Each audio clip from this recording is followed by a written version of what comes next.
English in Singapore. It's actually the #1 language spoken, and I didn't know that.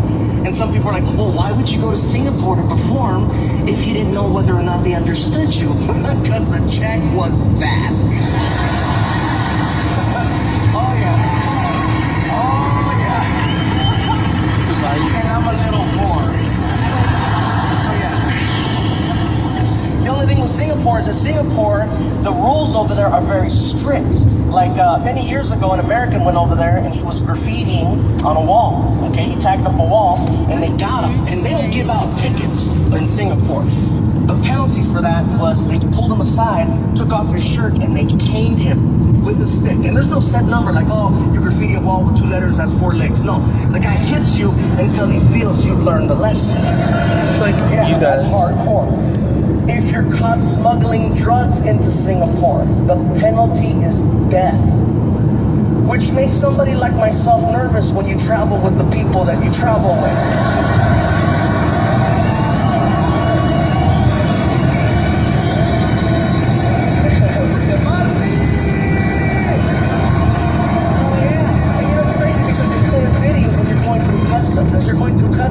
They play a video to let you know where you're about to go into. And it starts off really nice. It starts off sweet. It's like, welcome to Singapore.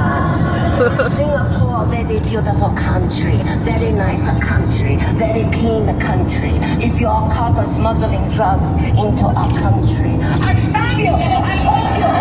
You're on the ground! I swat over you! I pee on you while doing Gangnam style!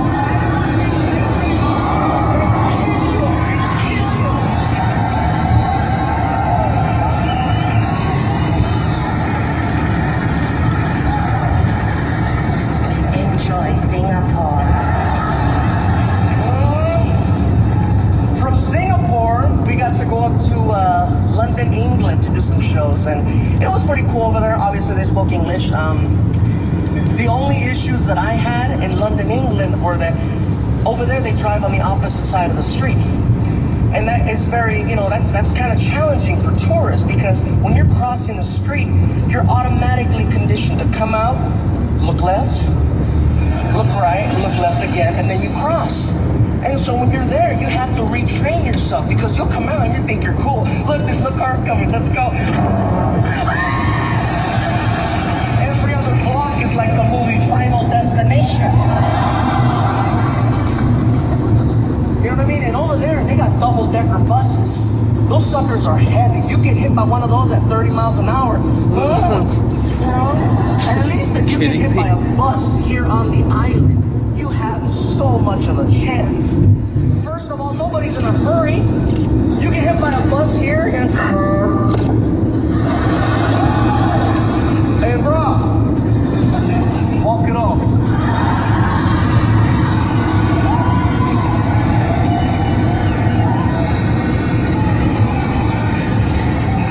You okay? Shoot.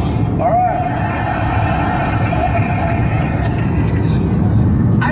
Station here. I've been on the news many times, and they're always, you know, people always step off the curb, they're not paying attention, they're looking at the buildings, or they're taking pictures, and they report them. A man was struck by a bus here today. His leg was broken, and doctors say he will be okay.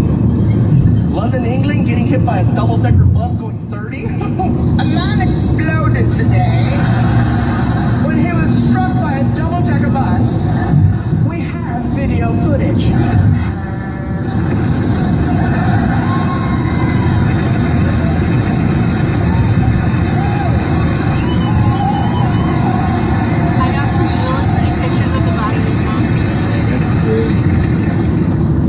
Places we're planning on performing this next year. We're talking about going to Germany, we're talking about going to Bulgaria, and India. India's on the list of new places we're going to visit. And I'm excited about India. You know, when I was telling people in England that we're going to, you know, to India, I had Indian people telling me, oh, it's going to be amazing when you go there. You're going to enjoy it. You're going to love it. It's amazing. And I just stare, and the guy goes, oh, you're staring. I go, because your voice doesn't match the... Oh, you think we all sound like... I'm sorry. I live in America. Indians over there keep it real. Yeah, I'm sorry. And I have nothing but love and respect for Indian people. I'm going to tell you something right now. Indian people people in the United States are the hardest working people I have ever seen. And that's coming from a Mexican, okay? Oh, yes, man. Yeah. And I'll tell you why I say this. You will never see an Indian person with a sign that says we'll work for food in the United States. And you will never see an Indian person committing a crazy crime. Like, when was the last time you heard of Indians robbing a bank? Everybody, oh, I can't remember, bro. Because it doesn't happen. First of all, Indian people are so nice and they're so sweet. And I can't see it. You know, you're gonna rob a bank, you need authority. You need to come in there guns blazing. Oh shit! Get your ass on the ground! Yeah! I can't imagine. Would you please take the money? Why are you laughing? Why are you laughing? No! I'm out of here. I don't need this. He gets in the car. His partner's waiting for him. Did you get the money? They would not give me the money. Did you show them the gun? I showed them the gun. We better leave. They're going to call the police. They're still laughing. When did you get the computer? They thought I was tech support.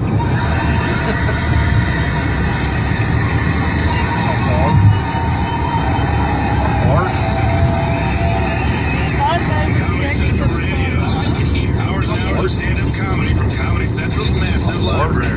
Comedy Central Radio, Sirius XM 95. There's a trend in rap music now. A lot of rappers talk about taking Molly, which is MDMA, a form of ecstasy. But they talk about it in this tough manner. It's not a tough drug at all, but you get a rap like, gee, I'm on that Molly. Really very emotional. Tough to stuff. I just masturbated to a color blue. I'm on that Molly. I just danced by myself, just feel my ass on the wall for 45 minutes, yo. This Molly got me gone, man. That's tough. I was at a party last summer. One of my friends gave me half a pill of ecstasy. I took it. It was smooth. I was enjoying myself. I don't know what it was about this particular batch, but it made me okay with pissing myself. Like the whole thing. And I was in line for the bathroom, and all the intentions are going the right way. My heart was cured, but then all the liquid fell out of my body. The whole batch fell out of my body. And I think under normal circumstances, if I pissed myself, I'd have said, damn it, I just pissed myself. It's time to get out of here. It was talking about the exit. You know what? I pissed myself, but guess what? I'm about to dance this shit right. Yeah, it's very exciting. It's all my jump sound music cues. It's fun. I want to do that punchline again. No, that's my slide sound. You should get that. That's what you should get right there. I can't get it because I don't have a Zoom. So fast. Like if you use the phone. But that's what I would get. But this is, I don't want on this card. Like, so it's just not a good photo. I see a woman. She looks very really, because that's pretty much the best thing I've seen all day. So if you couldn't capture it, that's one thing. They look really shady to have a bond of the beer here. That's not good photography. My girlfriend now is great.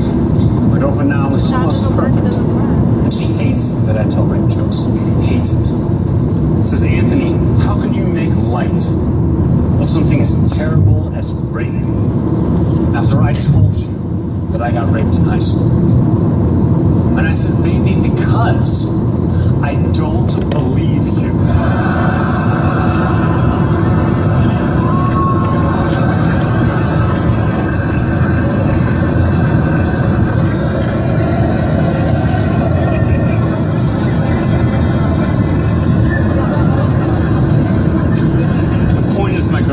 Very sensitive.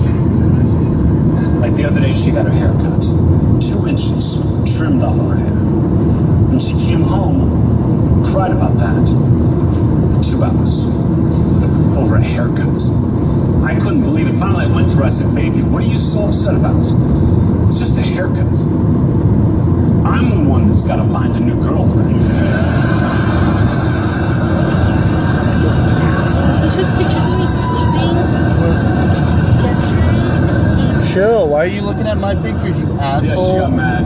Why are you looking at my pictures, asshole? She got really mad at me. Pictures of me.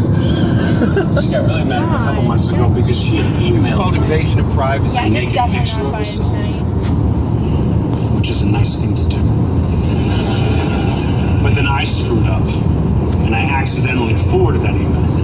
Maybe it'd be best if I don't, Joe. Everyone.